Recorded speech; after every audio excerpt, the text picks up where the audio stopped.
सबको जय मसीह की। मैं आज पढ़ने जा रही हूँ मत्ती अध्याय 4। सुनिए यीशु की परीक्षा। तब आत्मा यीशु को जंगल में ले गया ताकि इब्लीस से उसकी परीक्षा हो। वह 40 दिन और 40 रात निराहार रहा। तब उसे भूख लगी। तब परखने वाले ने पास आकर उससे कहा, यदि तू परमेश्वर का पुत्र है तो कह दे कि ये पत्थर रोटियां बन जाएं। यीशु ने उत्तर दिया, लिखा है, मनुष्य केवल रोटी ही से नहीं परंतु हर एक वचन से जो परमेश्वर के मुख से निकलता है जीवित रहेगा।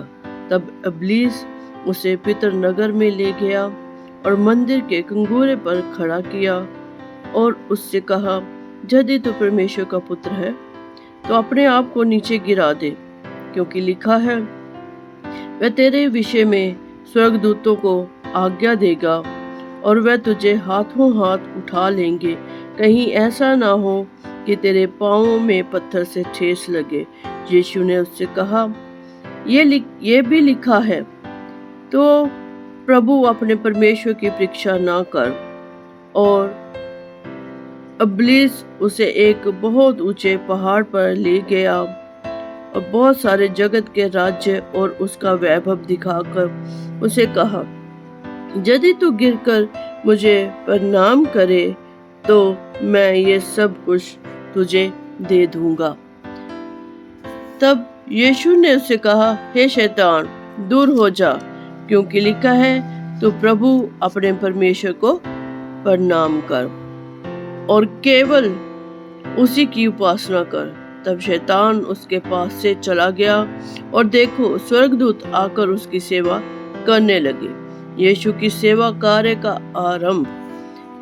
जब उसने ये सुना कि यूहन्ना बंदी बना लिया गया है तो वह गलील को चला गया और वह नासरत को छोड़कर कफरनहूम में जो झील के किनारे जुबलून और नप्ताली के देश में है जाकर रहने लगा, ताकि जो यशायाह भविष्यद्वक्ता के द्वारा कहा गया था वह पूरा हो।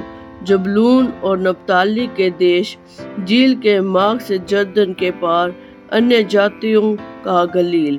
जो लोग अंधकार में बैठे थे उन्हें बड़ी ज्योति देखी, और जो मृत्यु के देश में छाया में बैठे थे उन पर ज्योति चमकी।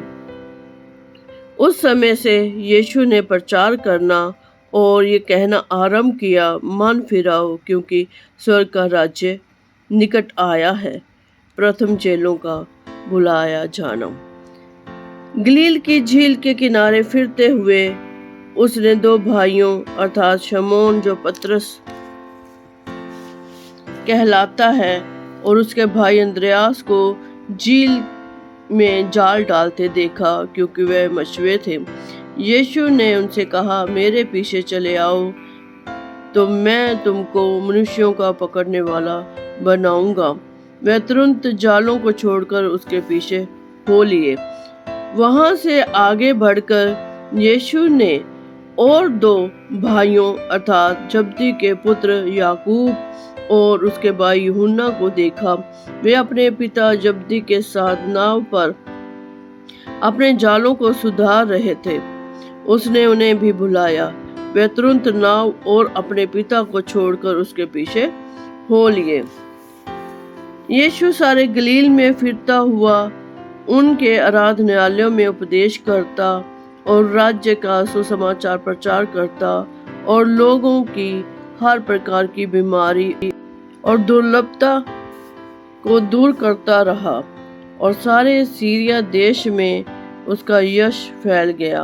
और लोग सब बीमारियों को, जो नाना प्रकार की बीमारियों और दुखों में जकड़े हुए थे और जिनमें दुष्ट आत्माएं भी थी, और मिर्गी वाले और लकवे के रोगियों को उसके पास लाए और उसने उन्हें चंगा किया। गलील और दिकापुलिस, यरूशलेम, यहूदिया और जर्दन नदी के पार से की भीड़ उसके पीछे हो ली। एक खुदा की पितृबानी है, पढ़े सुने जाने पे खुदा सबको बड़ी आशीष दे। आमीन।